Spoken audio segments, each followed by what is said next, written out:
اس نے تو کبھی یہ کہا ہی نہیں کہ اللہ مجھے معاف کر دے. یعنی اتنا بڑا نیکیاں کرنے بظاہر کتنی بڑی نیکی ہے کہ اپنی دولت اپنا مال جو ہے لوگوں پر صرف کر دینا, خرچ کر دینا. کتنا بڑا ویلفیئر کا کام کر رہا تھا وہ شخص, اور کتنے لوگوں کو, ہزاروں لوگوں کو کھانا کھلا رہا تھا, لیکن اس کے باوجود اللہ کی بارگاہ میں اس کی کوئی نیکی قابل قبول نہیں. اچھا, یہاں پر ایک رک کے بات کریں گے, یہ اسی کا سوال پیدا ہو رہا ہے. جو بہت سارے ایسے این جی اوز ہیں, ایسے ویلفیئر ادارے ہیں, ایسوسیشنس ہیں, خدمت خلق کر رہے ہیں, خاص کر جس میں ایسے حضرات ہیں جو مسلم نہیں غیر مسلم ہیں, تو وہ چیریٹی کرتے ہیں, تو اس کو ہم کس پیرائیے میں رکھیں؟ نہیں, بس اس کا جو عدی بن حاتم رضی اللہ تعالیٰ عنہ کا جو نبی علیہ السلام سے سوال اور آپ کا وہ جواب ہے, اس کا یہ جواب ہو جائے گا ہمارے لیے ظاہر ہے. اس سے ہٹ کر ہم کچھ بھی نہیں کہہ سکتے. یعنی یوں کہیں کہ پھر ان کو سب کچھ پہلے مل گیا. یہ تو زبان نبوت سے ادا ہوا نا. میں اور آپ تو آخرت کے حوالے سے کچھ کہنے کے قابل نہیں ہے نا, ہمیں پتہ ہے. تو اللہ کے پیغمبر نے جب اس جیسے سوشل ورکر کو اور ویلفیئر کا اتنا بڑا کام کرنے والے کے حوالے سے کہا کہ اس کو اس کا کوئی فائدہ آخرت میں ملنے والا نہیں. ہاں, دنیا میں مل جاتے ہیں فائدے. اچھا, لیکن سید عامر نجی صاحب ایک سوال ہے. جیسے اگر ہم یہ بات کرتے ہیں کہ ان کی جو صاحبزادی تھی یا پوتی تھی حاتم طائی کی, اللہ کے رسول ان کے بارے میں کہا کہ جو ان کے لوگ ہیں ان کو معاف کر دو, اور کیونکہ ان کے جو دادا تھے یا والد تھے وہ بڑے سخی تھے. تو اس حوالے سے آپ کیا کہتے ہیں؟ میں نے یہی تو عرض کیا کہ دنیا میں یہ جو خیر کے جتنے بھی کام ہوتے ہیں نا, اس کا ایک اثر دنیا کے اعتبار سے ہوتا ہے. ایک شخص فرض کریں اللہ کو بھی نہیں مانتا, لیکن وہ لوگوں کو کھانا بھی کھلا رہا ہے, وہ لوگوں کو جو ہے نا خدمت کے کام بھی کر رہا ہے, تو لوگوں میں تو اس کی قبولیت ہوگی نا, اس کا دنیا میں تو اس کو اجر ملے گا نا, اس کو مقبولیت بھی مل جائے گی, اس کو ہو سکتا ہے بڑے بڑے اعزازات سے بھی نواز دیا جائے کہ اس نے اتنا بڑا ویلفیئر کا کام کیا ہے. لیکن ہماری بات ہو رہی ہے کہ اللہ کی بارگاہ میں کون سے عمل قبول ہوتے ہیں. اللہ کی بارگاہ میں کوئی عمل قبول نہیں ہو سکتا جب تک کہ عقیدہ توحید پر بندہ قائم نہ ہو. اور ایسا کیوں ہے؟ یہ یعنی ایک تو یہ ہے نا کہ یہ کوئی بہت ٹیکنیکل چیز ہو اور جس کو سمجھنا بہت دشوار ہو, اور اس کو سمجھنے کے لیے بڑی بڑی یونیورسٹیاں جوائن کرنا پڑتی ہوں, اور پھر بندہ نہ سمجھے تو یہ تو پھر بھی اس کو معصوم کیا جا سکتا ہے. لیکن یہ توحید کا عقیدہ کامن سینس کا عقیدہ ہے.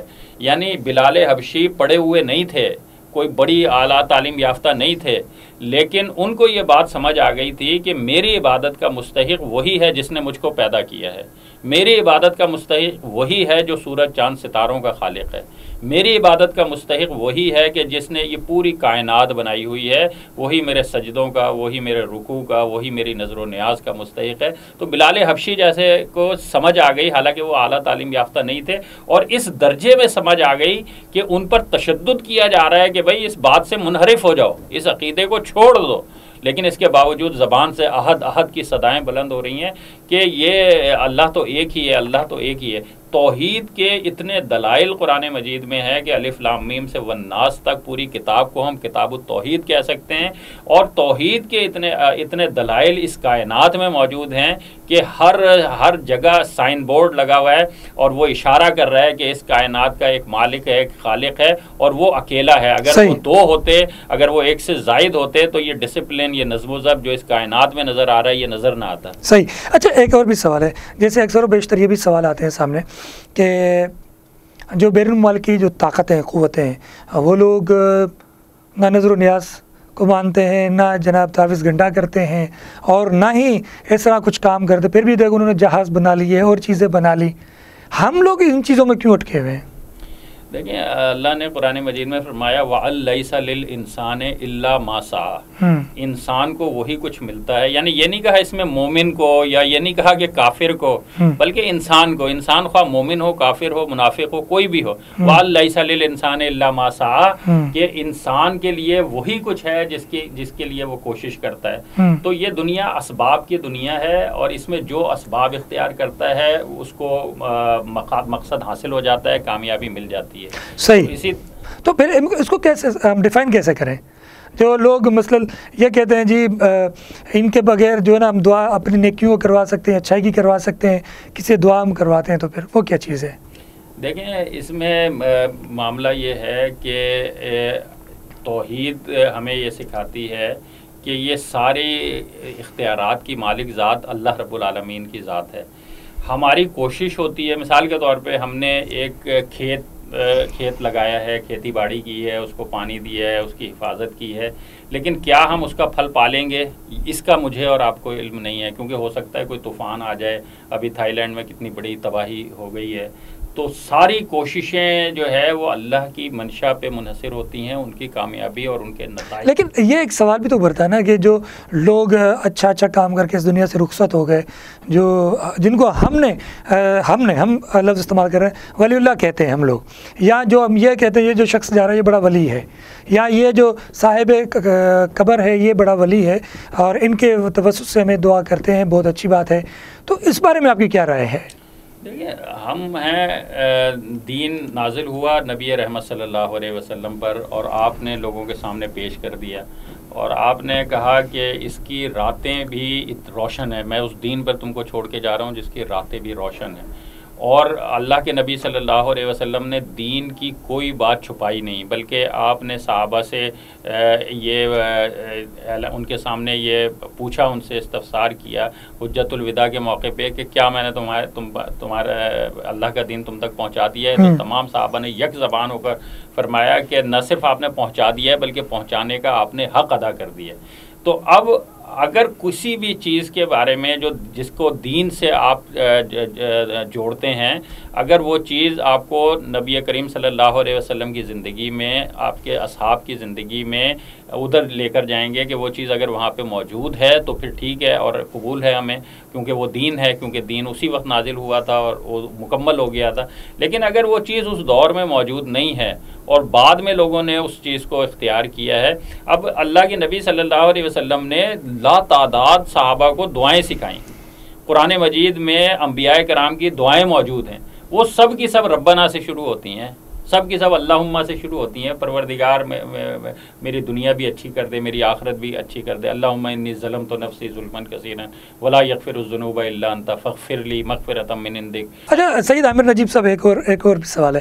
جیسے ملنگ لوگ ہوتے ہیں، دیوانہ مجنوں، وہ ایک سوال اٹھتے ہیں جی، وہ ایک لال جو ہے کہ دوپٹہ کے ٹائپ کے رکھ لیتے ہیں گلے میں کہ جی یہ درویش ہیں، یہ جی جو ہے جس کو کہتے ہیں جی عشق اللہ سے لگا ہوا ہے. تو یہ کیا حقیقتیں ہیں؟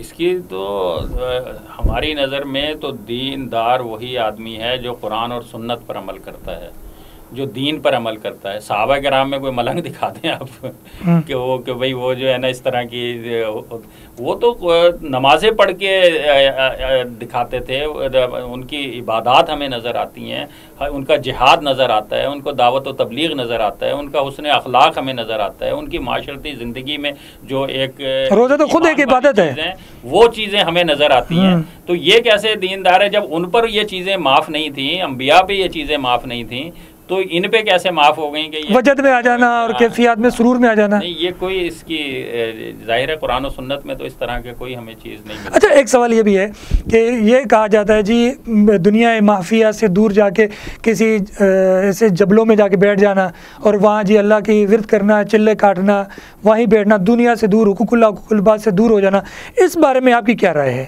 نہیں، یہ جو رہبانیت ہے یہ دین اسلام میں اس کی نہ ترغیب دلائی گئی ہے، نہ اس کی کوئی حقیقت ہے. اللہ کے نبی صلی اللہ علیہ وسلم نے فرمایا جو شخص مسلمانوں کے درمیان رہے اور ان کی اذیتوں پر صبر کرے وہ ان سے بہتر ہے جو مسلمانوں سے کٹ کے رہے. تو یہ معاشرتی زندگی میں ہی انسان کے کردار سنورتا ہے، اخلاق کا پتہ لگتا ہے. ایک شخص جنگل میں بیٹھا ہوا ہے، کیا پتا کہ وہ وقت میں جھوٹا ہے یا سچا ہے، کیا پتا کہ وہ کوئی اس کے اختلاف رائے کرے تو اس کا غصہ کہاں پہنچے گا، کیا پتا کہ وہ بیوی کا حق ادا کر رہا ہے یا والدین کے ساتھ اس نے سلوک کر رہا ہے. تو یہ ساری تو آپ اس کو کیا دین کے ہیں نا. تو سید عامر نجیب صاحب یہ بتائیے کہ خودکشی کی محنت ہے؟ نہیں، یہ یعنی جو سب چیزوں سے ہٹ کر اس پہ انتہائی احتیاط کے ساتھ بولیں تو یہی کہیں گے نا کہ یہ دین کے شریعت کے منافی ہے یہ طرز عمل، یعنی دنیا میں رہ کر اپنی سب چیزیں مکمل کریں، بھی عمل کرنا ہے. اور دنیا کے نسبت سے جو تقاضے اگر ہم کسی کے اولاد ہیں تو ہمارے ماں باپ کی ذمہ داری ہم پر ہے، اگر کسی کے باپ ہیں تو ہماری اولاد اور بچے بیوی کی ذمہ داری ہے، ہماری رشتہ داریاں ہیں، ہمارا محلے داریاں ہیں، کچھ لوگوں سے اور دوستانہ تعلقات بات ہے۔ اچھا ایک سوال یہ بھی ہے کہ دین اور دنیا، کیا دنیا میں دین ہے یا دین میں دنیا ہے؟ یہ دونوں لازم و ملزوم پہلے دنیا بنی یا دین پہلے آیا؟ نہیں یہ تقسیم ہی غلط ہے نا۔ جو مومن کی تو دنیا ہی میں دین بھی ہے اور نہیں، یہ سوال بنا ہے نا کہ جی ہم اسکول میں جاتے ہیں، کالج میں جاتے ہیں، مدارس پڑھتے ہیں، جی ایک دنیاوی تعلیم ہوتا ہے، ایک دینی تعلیم ہوتی ہے۔ پھر ایک سوال آتا ہے جی جو ہے نا پہلے ہم دوا لیتے ہیں، پھر دعا کریں گے، پھر اللہ شفا دے۔ یعنی ایک کانسیپٹ عجیب ہے۔ میں یہ چاہوں گا کہ عقیدہ توحید کی نظر میں کیا؟ علم کی تقسیم دو اعتبار سے ہے، دین اور دنیا کے اعتبار سے نہیں ہے، بلکہ علم نافع اور علم غیر نافع کے اعتبار سے۔ ٹھیک ہے، ایک بندہ ڈاکٹر بنتا ہے اور وہ اس سے انسانیت کو فائدہ پہنچاتا ہے، وہ دین پہ حقوق اللہ بھی ادا کرتا صحیح ہے اور حقوق العباد بھی ادا کرتا ہے، تو وہ تو بہترین دیندار آدمی ہے۔ صحیح، یعنی اس کے لیے شرط نہیں ہے۔ یہ ہم یہ کہیں کہ دنیا میں رہ کر اگر وہ کسی بھی کام میں مشغول ہے، حق لال سے صحیح طریقے سے کر رہا تو وہ عبادت میں ہے، ہم یوں کہہ سکتے ہیں؟ بالکل بالکل۔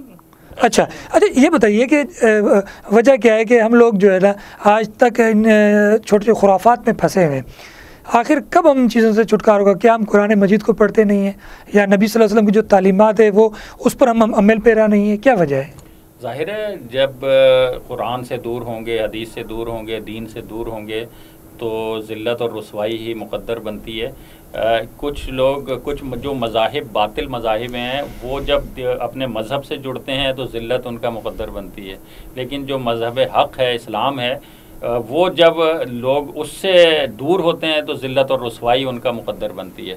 تو اس وجہ سے ہمیں اگر نجات پانی ہے، دنیا میں ترقی کرنی ہے تو دین ہمارا راستہ ہے۔ اور یہ ایسا نہیں ہے کہ یہ کوئی ہم یہ کہیں کہ اس کی کوئی دلیل ہمارے پاس نہیں ہے، یہ تو ماضی ہماری تاریخ، روشن تاریخ ہے۔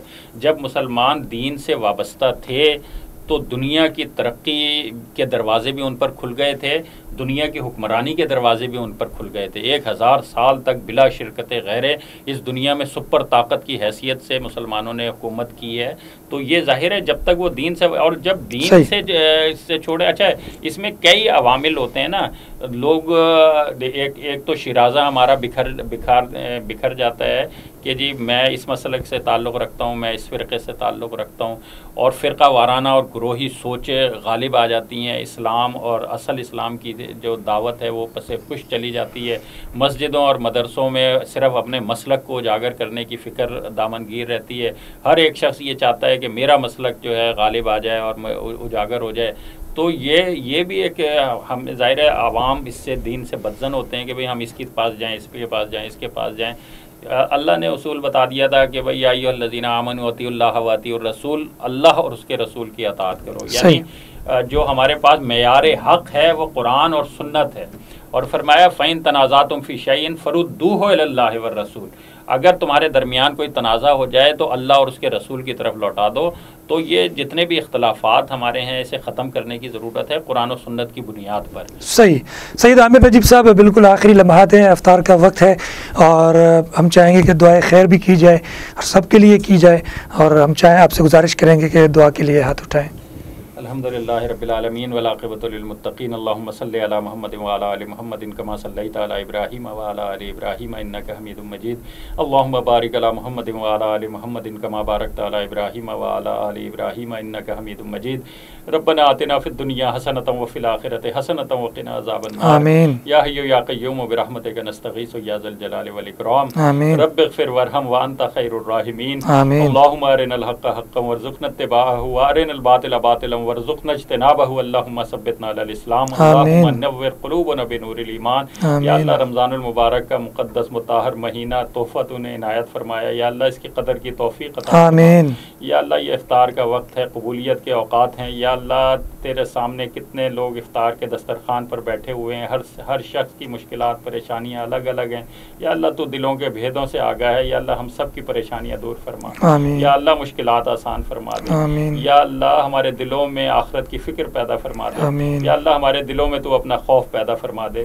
یا اللہ ہمارے دلوں میں تو اپنے پیارے نبی کی محبت پیدا فرما دے. آمین. یا اللہ اچھے اعمال کی توفیق دے. آمین. یا اللہ گناہوں سے بچنے کی توفیق عطا فرما. آمین. یا اللہ رمضان المبارک کی عبادتیں قبول فرما. آمین. یا اللہ جو کمیاں کوتاہیاں رہ گئی ہیں یا اللہ ان سے درگزر فرما. آمین. یا اللہ قرآن کا حاصل مغفرت ہے, یا اللہ تجھ سے مغفرت کا سوال کرتے ہیں. آمین. یا اللہ ہمارے گناہوں کو بخش دے. آمین. یا اللہ ہماری دعاؤں کو قبول فرما. آمین. ربنا تقبل منا انک انت السمیع العلیم وتب علینا انک انت التواب الرحیم وصلی اللہ تعالی علی خیر خلقہ محمد وآلہ وصحبہ اجمعین برحمتک یا ارحم الراحمین. آمین یا رب العالمین. سید عامر نجی بہت شکریہ پروگرام میں تشریف لانے کا. ایک رمضان سے شاکر علی کو دیجیے اجازت. فی Aman Ullah. To watch more videos, please subscribe to our YouTube channel and click the bell icon.